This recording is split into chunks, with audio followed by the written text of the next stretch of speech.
Welcome to the Unshakeable Talks with me, Katy. This is where we lift the lid on what entrepreneurs are really going through. The struggles, the myths, the mistakes, and the things we've been sold to. This is where we talk about how we balance business and life. This isn't another podcast teaching strategy. This is where we talk about the raw, real truth about female entrepreneurship and what it really means to run a business and life and combine both of them together. Running a business as a woman isn't harder, it's just different. And it's time we talk about this. There is no cap on what we can achieve, because behind every business, there's the stuff no one dares to talk out loud. At today's guest episode, we're speaking to the amazing Julia. And Julia is helping career-driven women to lose weight, find their confidence, love their body again, and this all without burnout. And you really want to listen to this episode because Julia has transformed her life from childhood trauma, being a professional dancer, going through the whole reinvention work, and becoming the coach she is today. Welcome to the Unshakeable Talks, Jay. Thank you. I'm really loving having you here because I think this is going to be a very exciting episode. Thank you. So welcome. Your story is very inspirational, and I think it will also give a lot of strength to people hearing it, but I want to strip it right back. I want to start from little Jay. I want to start from your childhood because I think this is a big part of who make you who you are today. Yeah. So do you want to tell the listeners and me a little bit more about this? Okay, so from childhood or... How did you grow up? Like, what were your challenges as a child? Okay, so I grew up, challenges were definitely coming from an Indian family. And not just an Indian family, actually, mum and dad being mixed back in the sort of late 60s, early 70s when I grew up was... Yeah, it was a big challenge. So there wasn't many of us. So I always kind of felt like I stood out. And even though at that time, I didn't really want to stand out. I wanted to be known as the white. I wanted to be like everyone else. I didn't want to stand out. I wanted to just blend. I wanted to have the girl next door look. But it just wasn't the case at all. So, but I did struggle with that as a child for sure. Yeah, and I think it's something in general we women struggle with. I think a lot of women, we're dimming ourselves, and it's that visibility piece within your identity, isn't it? Is you don't really want to show up as the person you really are because you're afraid of the reaction you're getting from the outside world. And it does root from your childhood. That's why I wanted to kind of touch up on this. And many people don't really realize this. I had a similar experience. I grew up in the east of Germany. And when we moved to the west of Germany at the age of 10, I spoke very differently. Yeah. Because I had an extremely bad accent or dialect or whatever you call it.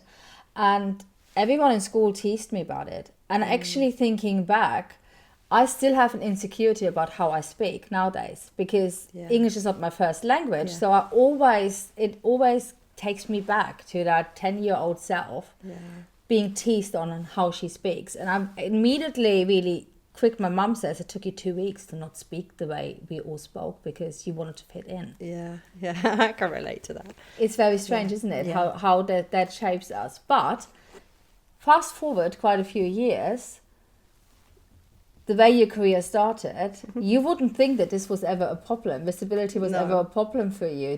You were ever the child who really not wanting to stand out. So tell me about this because that is a big part of you. So that probably changed when I went to college. So I went to Italia Conti, and by this time there was a lot more. And I'd obviously gone into London to go to college, so there was a much more mix. And that's when I kind of knew that I wasn't the girl next door because obviously all through school everyone was like, what do you want to do? And everyone's like, I want to be a doctor, or I want to be a vet, or I want to be, and I was like, I want to be a ballerina.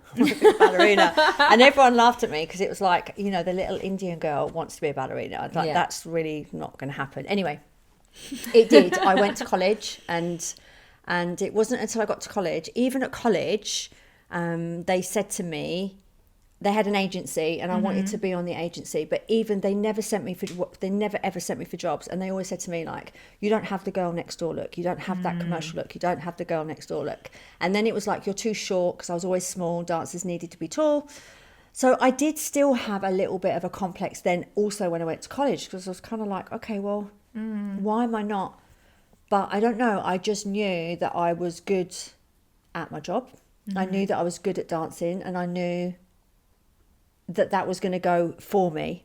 Yeah. And it wasn't until I left college, and then all of a sudden on the circuit, you had so many different mixes by then. You had your, and it was like there wasn't many Indian girls. So literally every time they put some girls together, and it was like you'd have, the blonde girl, or you'd have the mixed race girl, or the darker girl, I'd always get the job because there was just no Indian. It's the United Colours of Benetton, isn't it? So that's how I knew it. So I think there was a group called United, and I think they brought. Yeah. I was in that video as the Indian girl, so it was kind of like. Then it started to work for me, and that's when I knew, actually, you know what, this is going to go for me rather than against me. But even at this point, would you say that this conditioning you had from a very early age on still kind of stuck with you? Even though you had those moments where one of the sudden, being that Indian girl, what you call it, was actually an advantage. Yeah. But I know for myself, it still pulls you back. I'm quite confident nowadays, and especially in what I do. But it's still sometimes I catch myself. It's still quite a big part of me, that original insecurity. I think because I became so successful at dancing, it just got left behind. So it just disappeared. I can't explain it. I think I had so much trauma as a younger child that I actually realised that it's just no longer there for me. It was something that I really leaned into. And then I actually realised, if I really look back and I'm honest with myself, I was always very, very different. Just mentally, just the way I thought, just my sort of dedication to certain things. Yeah. When I look back, I think I was always the black sheep. Does that make sense? There's always been something slightly different, I think, slightly different. So I have actually been the black sheep naturally, and it wasn't anything to do with colour. It's more probably the fact that, I'm just wired a little bit differently. Hence being, which is good. Yeah. Which is a good thing. Yeah. So your dance career was quite big. It wasn't insignificant. But this came to a stop. Yes. Tell me about this moment. So I think it's like I'd done everything in career-wise. I travelled the world. I'd done all the tours. I'd worked with all the, the people that are still going now. And I just found that I just got a bit stuck. Like there was something missing. I obviously fell pregnant, and it's not something that I ever wanted to do. Like I know that everyone gets married, has children. Growing up being the dancer, that didn't enter. Yeah. Like it wasn't for me. But then I fell pregnant, and then I obviously had my son, and everything obviously changed, and he is my absolute world. It just came to a standstill. So I couldn't dance anymore. I couldn't travel. I was sort of first time mum, situations changed. So obviously I had Jaden by myself, and that's when it was like, okay, identity shift again, because I'd always been known as the dancer or this, and all of a sudden you've got a baby and you're like, okay, what's next? Like what's the next transition? Which was quite scary if I look back. How did that look for you? Like how did that transition look for you? Because it wasn't just positive, wasn't it? No. It had a positive ending. It had a positive ending, but it definitely was a real pivot part where it was like everything changed. So I lost my house, my relationship went down, I was back at my mum's, I had this child, and then I was a bit like, okay, like, what am I going to do? Because all I've ever known is to be a dancer, and that was what I was good at, that was my purpose, and that was easy. And then I'm just in this void thinking, what's next, and it took a huge turn, because where I'd always been very conscious of weight, but then actually when I look back to when I say conscious of weight, I was always trying to be really, really skinny, because that's what dancers do, like eat salad for 3 days, you've got TV job, got to get into, wouldn't eat. And that worked back then. But I think I just started to pour everything into Jaden. So he made sure he had his food and his this and his that. Whereas for me, it was like just neglect, if that makes sense. Yeah. So no, absolutely. That's where, like, over probably 2.5 years, that weight started to pile on, that confidence started to go. My identity had gone, because I'd only ever been known as that person. And then I was a little bit like, in a dark place, if I'm honest. But I just threw myself into being a mum. That's it. That's all that mattered. As long as he had everything that he needed, I'll take a back seat for now. And that is completely normal as well. I think that happens to most mums out there. All my clients probably. Yeah, I mean, most of my clients as well, the ones who have children. There is a certain part in your life where this happens. But there's also a part where you, and I felt that pull very early. I don't know when it came from you, but for me, it was when my daughter was about 3 years old. Yeah. And I said that before, I just couldn't hear any more baby talks. I wanted more from life. I just needed to be stimulated differently. I just didn't want to be just known as a mum, a staying-home mum. And there's nothing wrong with being a staying-home mum if this is what you love doing. Yeah. But for me, it just didn't feel enough. It just didn't feel like... Yeah. It's like that. This is just me. I wanted more. I wanted to be a good staying-home mum, but I also wanted to be Katy. I think I was the same, but I don't think at that time I could actually see a way out. Mm-hmm. Like, I'd always been self-employed. I'd always been and all of a sudden, I couldn't see. Mm-hmm. And I think I'd actually got to the stage where I was like, okay, this is it. Mum body, mum life. Like, I've done what I needed to do. Like, this is the future. Mm-hmm. Even though I wasn't ready for that, if that makes sense. It's, like, definitely not. I mean, but maybe that was the reason. Yeah. Because you weren't ready. It wasn't a choice you made. Yeah. I find this a lot with the women I work with. Yeah. And in myself as well. When we are pushed into a certain situation and we didn't make this choice consciously ourselves, it's hard sometimes, isn't it? Yeah, for sure. It's definitely hard. For sure, that was a very dark place for me. I'm not going to lie. Like, So thank you first of all for sharing this, because a lot of people don't admit that they have been at a very dark place, and I think it's so important to share. And I try to share this within my stories as well, because people only see you from the outside and have a certain perception of you, but they don't actually know what it takes to get to this point where you are now. I met you the first time at a networking event in 2025. And I didn't have any idea until we spoke about this episode about your story. And I think it's a very powerful story. I think because that you only ever see highlights, don't you? You only ever see the surface stuff, the good stuff, the shiny stuff.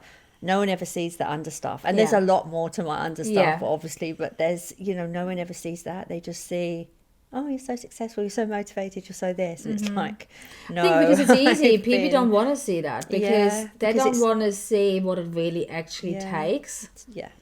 You only just want to see the end result. Yeah, for sure. And that's what they decide. That's what's been put on their vision board. And I've struggled with my weight for probably, since I gave birth to my daughter, like for a good over 20 years. And I've hired all the coaches. I had I had a PT for years. Haven't had me. I didn't have you. That is so true. But I always had PTs. Yeah. I actually went to the extent of doing a nutrition degree in COVID. Because I threw money at nutritionists doing me meal plans and everything. I'm a fantastic cook, so I know how to cook. We don't do takeaways or anything like this. So that wasn't the issue. But I just couldn't shift that weight. Yeah. Because it was so much more than just exercising or eating well. Yeah. And let's go back to that darker place of yours where you found yourself, because this is where your big pivot happened, isn't it? This is where your business, what you're doing now, was born. For sure. So let's talk about this a little bit. So I think what it was the year Jade Goody passed away and left those boys. Yeah. So what happened, she passed away on a Monday, and on the Friday or the Saturday, I can't remember what day it was, but I got a call from the doctors to say that I needed to go in for some treatment because I had cervical cancer cells that were like SIN4. So apparently it was like quite high, not just the normal, where you go and get. And that was on the Friday or the Saturday. I knew I was going in on the Monday, and I think Jade Goody must have passed either Saturday, Sunday. I can't remember when it was, but it was around. And I remember thinking, fuck. Basically, crap. And I remember sitting by my boy's bed. He was sleeping. And I remember thinking, shit, I need to sort this out. Like, I can't do this anymore. Like, the dad's not around. Does that make sense? It's like, yeah, no, it makes total sense. This is me. So I literally was like, right, that's it. I'm going to join the gym. So I actually smoked at the time. I smoked for ages. I smoked for ages. But that night, I never touched a cigarette again. So I just stopped smoking. I joined the gym and I was like, right, I'm going to lose the weight. I'm going to get healthy, etc. The tests were fine. The treatment was fine. It wasn't cervical cancer, but it did tower me into like, I've got to change. And then I went to the gym. I did everything. I was on the crush trainer. I had my baseball cap and my big baggy clothes on. I was like, no one's going to notice me, but I stuck out like a sore thumb because obviously you're trying to cover so much that everyone notices you. Yeah. And then I think it was about 4 or 5 weeks later, and I was like, okay, no, it's not really working. It's not working. It's not. Nothing's working. Yes. And I remember a trainer came up to me and said, like, oh, what are you trying to do? And I was like, I'm trying to lose weight. And he sort of looked at the treadmill and was like, on level 1. And I was thinking, yeah. And so I thought, I'm laughing because I can so relate to this. Done it as well. Yeah. So I was like, yeah, I'm like sweating, I'm working hard. And then anyway, I did a PT session. I did one session. I said, I don't want PT forever, but I just want to know what to do, what to eat. So he went through a bit of this and I obviously repeated that same session for another 4 weeks, like doing the same thing all the time, eating the same thing. And then eventually I ended up talking to someone else and I went into coaching and I got a coach, and it literally was the best year and a half I think I went on and spent on myself. So the first 12 weeks I lost 1 stone, then I went on to lose 2 stone, and then I actually thought, oh my gosh, I've got my confidence. Yes. I wanted to start to be, and that's it. I got help and lost weight. So, and it was that transformation when everyone was like, oh my gosh, at first everyone was like, don't get bored eating like that. And like, Mr., don't you do this, don't you do that, and the peer pressure and the judging. But I was so in my zone because I had my purpose.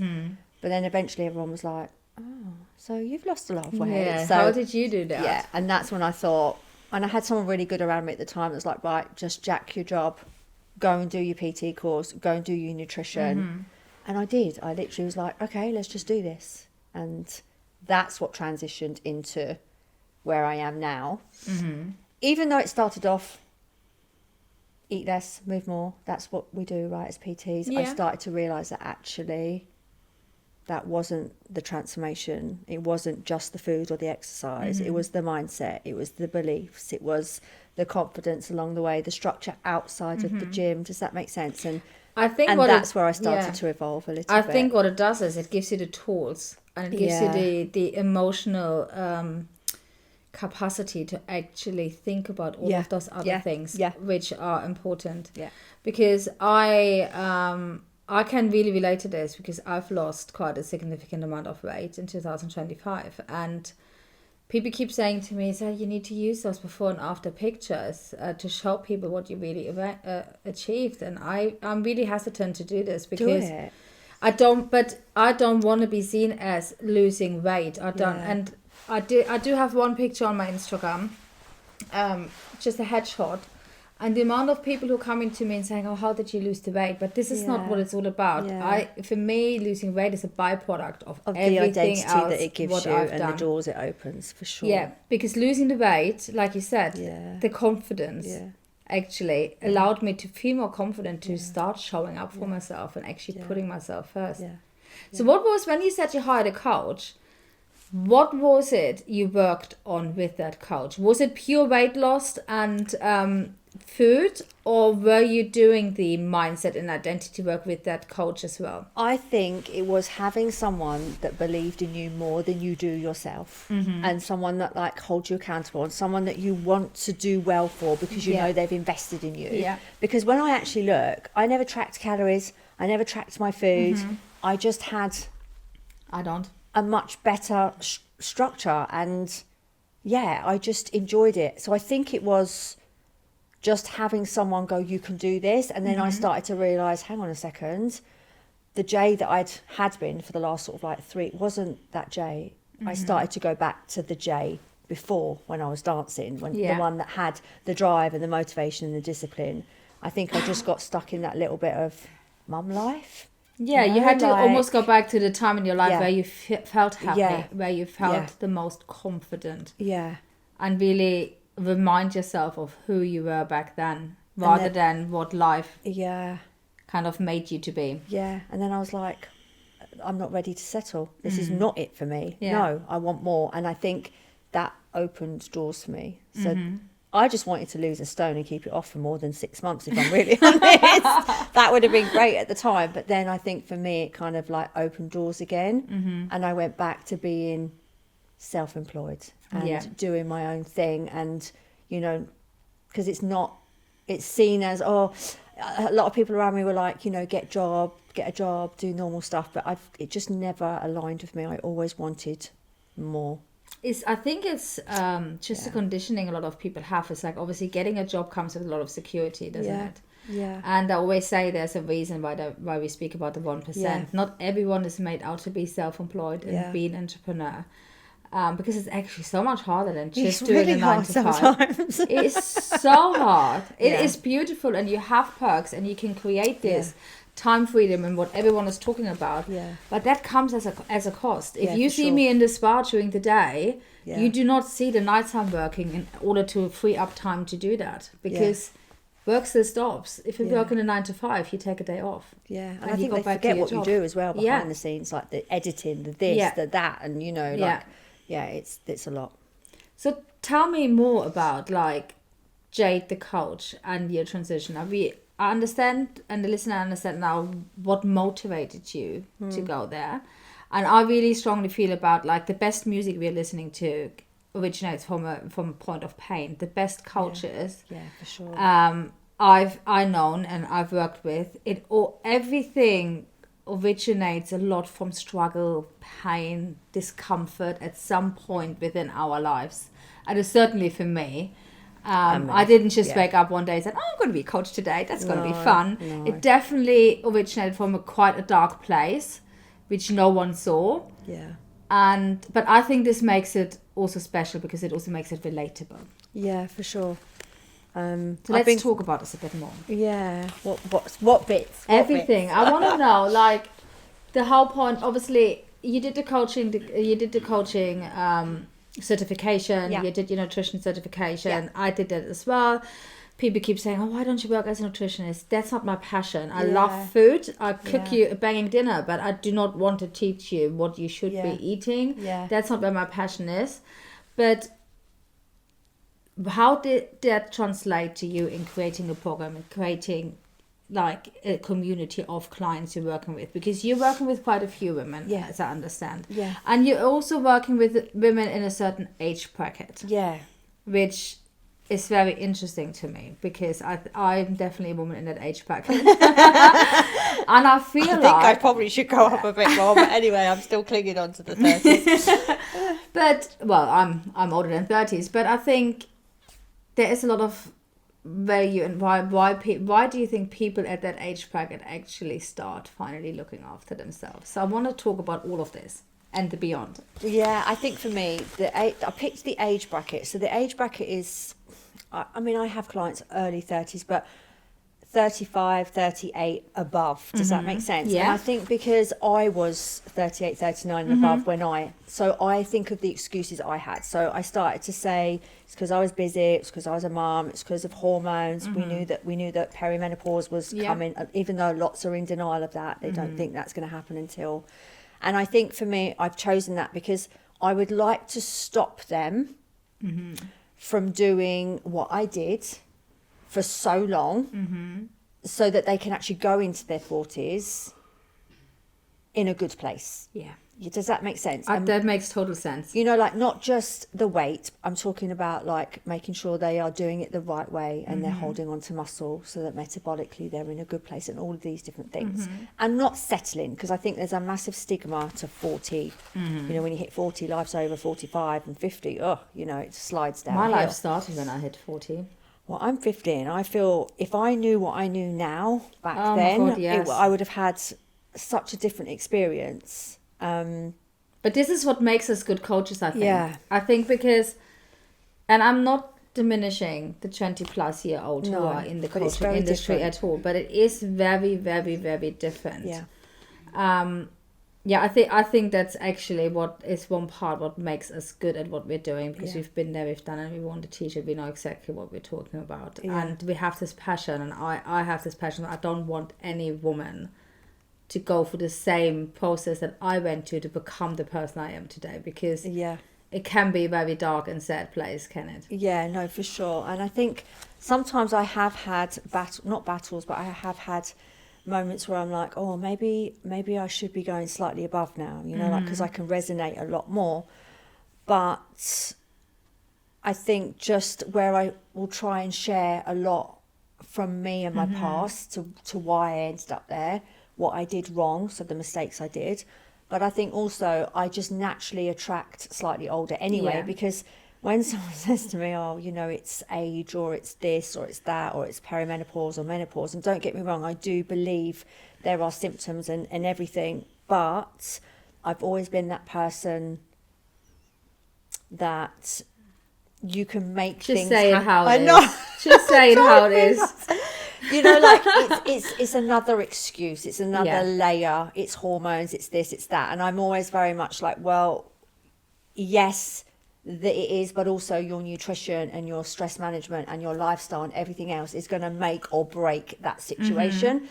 And all I know is, yes, I have had some symptoms, don't get me wrong, but they would have been 50,000 times worse if I had the mindset and the lifestyle to some of the women that do approach me that are struggling. Oh my God, absolutely. And then I can just call them out, because in a nicer way, I'm just like, I get it. But there's an alternative. Yes. Yeah. Yes. I completely get this. So that was very polite of me. Very polite. I was hoping you'd be a bit more. Maybe we need to do a take here. No, but it is true. But that doesn't just feed back to like losing weight. I think we are so conditioned to be nice and to just like finding excuses, because we are conditioned to do more all the time. Yeah. And this overdoing of things doesn't really give us the space and the time to look at what's really going on. All the women who come to me say, I haven't got time to do this. Well, you do have time. Yeah, and I think that comes up a lot. I mean, I think I did on my stories this week about had to do good cop, bad cop with clients, I call it. I don't have to do it a lot, because generally clients that come want to get results. But every now and again, I did have to remind someone this week that, you know, if you've got time to see all of my stories that come up constantly, you've got time to do X, Y, Z. And I say this with love, and then it's like, oh, okay. And then, you know, I'll get a message to say this has been done, and then they're like, oh, and it's like, okay, just sometimes we need that nudge. Yeah, we do. And I have to remind them that, look, I get that you're busy, but I'm still a mum. And I coach 40 plus women, and I still have to shop and clean and go to the gym and prep my food, and you know, and and obviously I've shared quite recently as well that I've had grief to deal with, you know, like I've got a lot, but it's time management, and life is lifing. Life is lifing, 100%. Life is lifing for me this year, 100%. Life will always be lifing, and that's why it's so important to get those fundamentals right, and especially if you're an entrepreneur. Yeah. So you going back to being self-employed and being an entrepreneur, what did that... I know it's a big transition from the place where you've been, but now, a couple of months, or I don't know how long it is now after, what did that do to yourself? Have you ever regretted this decision? Have you ever thought about, I shouldn't have done this? Do you know, I think the one of the first times I actually thought maybe that was this year, and I think that was just because, like we said, if you take time off, you get paid, you do this, you get support. Whereas I didn't this year. So even though I was going through one of the hardest things that anyone has to go through, I still worked all the way through that. Like I still made sure in the morning I did X, then I would go to the hospital and do X. Does that make sense? Yeah. And like clients looking in were like, oh my God, how did you? And I did at one point think, God, I wish I was in a normal job right now, because they would have given me time off. Yeah. But that's only that situation. Before that, no, never. And how long in that situation did you stay within that situation and wallowed over it? Because we all get to those situations. I don't actually get to those situations, to be honest, because I always knew I can't work for someone else. I tried it when I was younger. I think probably not even a day, it was like a moment. And then I thought, hang on a second, Jay. Also, I still was able to go to that hospital every day, stay overnight in that hospital, work from my laptop while I was sat by the bedside, and do all of it. I wouldn't have been able to do that if I'd had to have gone back to work. So I think it was just a small thing of like, you know, when you're tired and exhausted, you think, oh, I wish I was just being paid to. But then I was like, no. I'm actually able to do this on my terms and in my way. Yeah. And the women you coach, are they entrepreneur or are they more in their 9 to 5 jobs? And 9 to 5. More 9 to 5. More 9 to 5. They're more sort of maybe the higher end, so they manage teams. They've got quite high powering jobs, but they're definitely more 9 to 5, and they're struggling to juggle the family and work. So self-neglect is very, very it's huge, common. It's bottom of the list constantly. I think when they come to me, they decided they need to go on that list, and they stay on that list for a little bit. And then goes down like, again. Yeah. As soon So as that's the kind of transition, you know, Yeah. that the building blocks in between that I think happens within the program. And I know from talking to you, I mean, the episode we are recording today will air in 2026, so a few weeks after we're recording. And I know that you are going through a little bit of a shift within your business. Yes. And if you don't mind, I'd really like to talk about this because tell me a bit more. Tell me and the listeners a bit more about this. I think the shift is how it started, just weight loss, you know, just nutrition and exercise. I think the shift is more coming for the identity that you get from that weight loss. And I think that's what I get more excited with clients when they'll say like, I did this, or I got a job, or I stood up on stage. I never would have done that before I met you. It's like the identity. But I think also it's now starting to intertwine things about me that make the business authentic. Yeah. So even just the spiritual stuff, I'm like a little witch. Like no one really knows. They do. My clients do laugh at me. They're like, Jay, is there any energy going on? I'm like, yes. There's like an M6 flare and an X. Like I love the energy. I've done a lot on my mindset. I've had to, just for all of the tower moments that I've had. No one would ever think that when I was a child I was like panic attacks, anxiety, couldn't, you know. I've gone through all of that with mindset stuff and working on myself. So I feel like that's now intertwining into the business. But I think I don't promote that because I don't share what I do behind the scenes. So women looking in will just think it's a training program and a meal plan. And it's not that at all.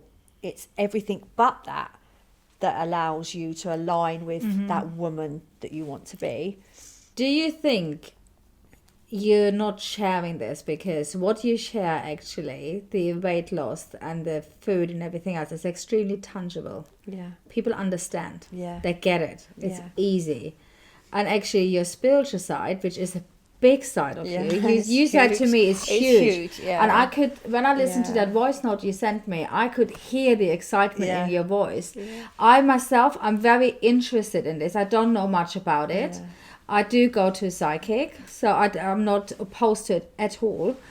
But I don't know much about it, if that makes sense. But I could hear that excitement in your voice. And I could hear, for me, it sounded like, I wish people would just get it. And I could shout from the rooftop about this. But do you think one of the reasons why you don't do this is because it's just not tangible for people? And people just don't get it. And you feel like they maybe see you in a different light to what they're doing now, and takes away maybe from your credibility or authority what you've created and worked so hard for. I think so. And I think also it's, you know, even when we're out there, like you're out there, you're promoting yourself, you're on Instagram, you know, you are out for judgment, you are out for people criticizing. And I think sometimes what I've definitely had that, like, oh, I don't want people to think. Yeah. You know, you go through little phases. But I'm definitely in my era of shedding layers where I don't actually care anymore. I think I've had so much happen this year. I know I'm good at my job. I know I'm a good person. And I feel like I'm hiding little bits that are just bursting to come out. And if that means that I share a little bit more about what I like and post what excites me, I'm only ever going to attract those sorts of clients back into my business, which is generally going to excite me even more, if that makes sense. And that's a good thing. And and I think this is how life is. And that's such a valuable thing to understand for women in general, and especially when you have a business, because I do episodes about this all the time. It's like your identity has to match your next level. Yeah. So whatever that is, you have to, and I forgot this in my early career. I so neglected myself. I always just upgraded the business rather than myself. Yeah. And therefore, there was such a huge misalignment between the two, and it had to crash down at some point. Yeah.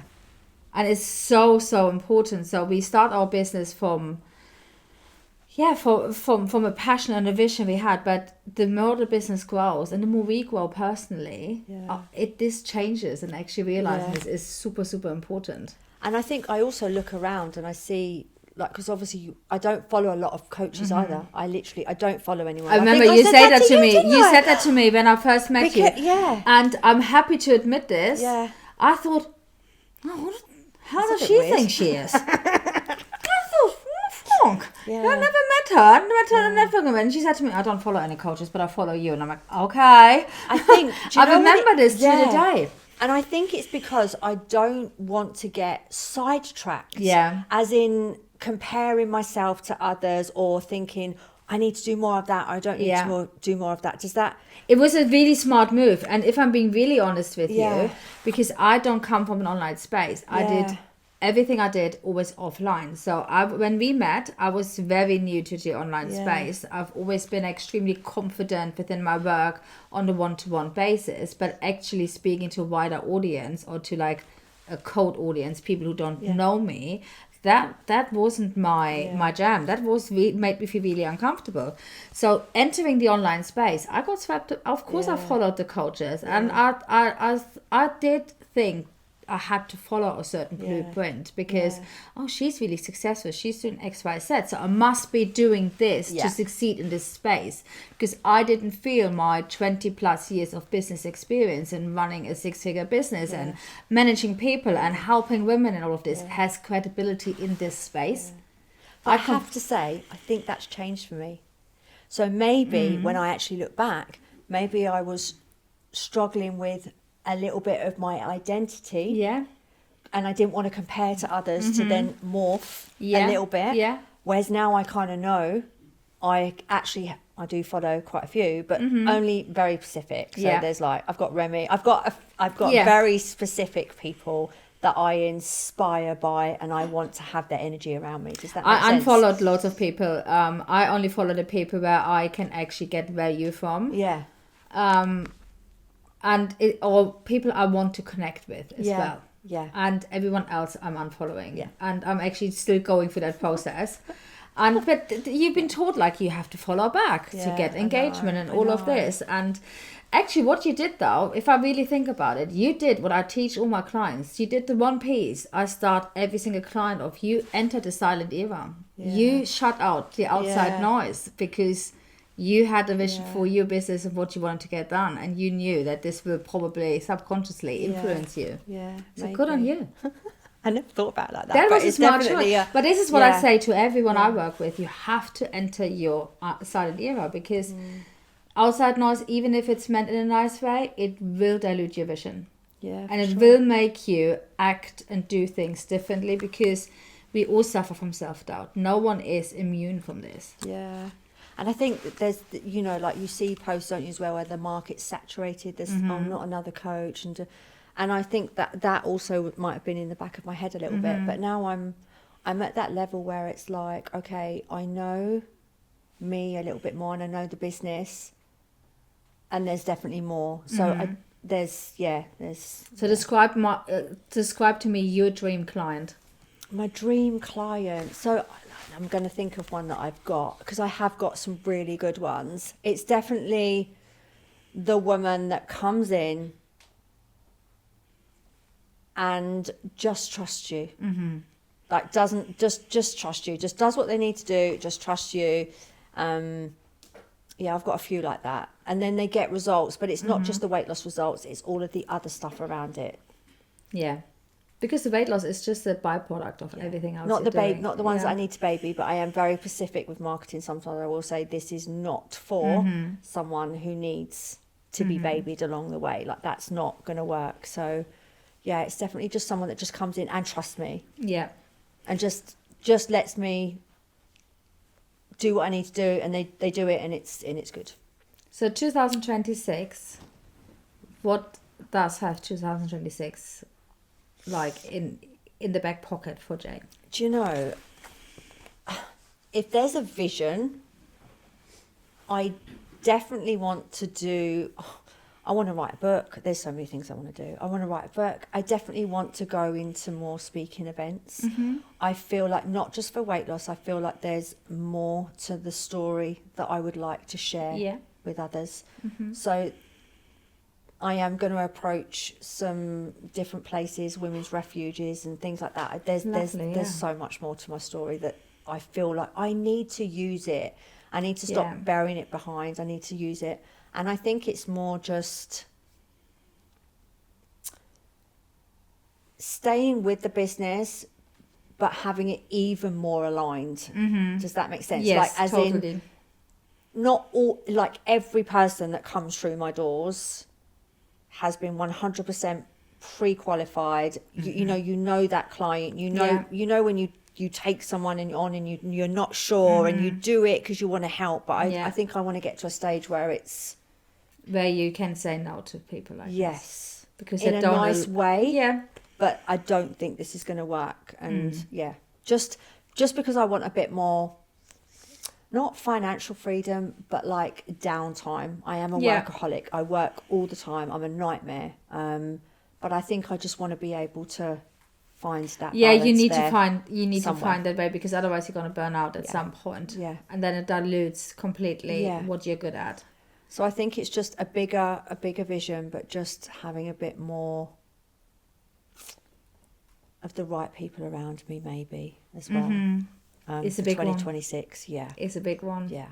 You need to, up-level yourself. I am a loner. I'm a nightmare. I'm great because, like, you do everything on your own. I know. But I am a loner. I think I've had that from childhood, and I've had it from being the one that's different. So I'm very used to being on my own, but I feel like for next year, like, that's why I've started to do something. I feel like I do need to come out a little bit more and embrace and just trust that, that things are slightly different now to how they have been before. I can tell you from my own experience, is actually getting yourself around the right people will make all the difference to your business and to yourself. Yeah.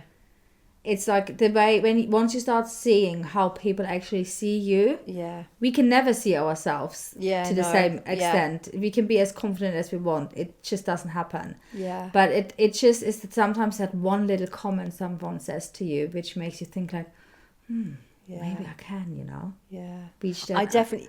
That's definitely, and I think what's probably stopped me in the past is having negative experiences with women. Yeah. So then you kind of like, no. And I think there's there's a little bit of that, but then I have to remember, actually, the women that I'm going to network are going to be different to the ones that are going to judge me or criticize or, I think there's a huge shift, especially women our age. Yeah. I think I see this in the industry a lot nowadays. There's a huge shift of really where people are seeking authentic and valuable connections. So making this your goal this year, I think, comes at the right time. Yeah. Oh, good. Yes. And I would like to, we could have another 3 episodes on your life. It's so interesting. But I would like to end this episode with the question I asked everyone. And that would be, if you could go back and give young Jade one brutal piece of advice in business, what would that be? It definitely would be to not worry about what anyone else thinks of you, how they how they perceive you or anything, and just to be yourself. Just go for it. Just go for it and just be yourself. Yeah. That is a beautiful piece of advice, and everyone needs to hear that. Thank you very much for coming to the Unshakable Talks today. Thank you. It's been a privilege. Thank you. If you've been feeling stuck or disconnected from the woman behind your business, this is your sign. The Identity Shakeup is my new free audio, a short, powerful reset to help you to get clear on the person who you've become and the person your business needs next. Head to the link in the show notes to access it today.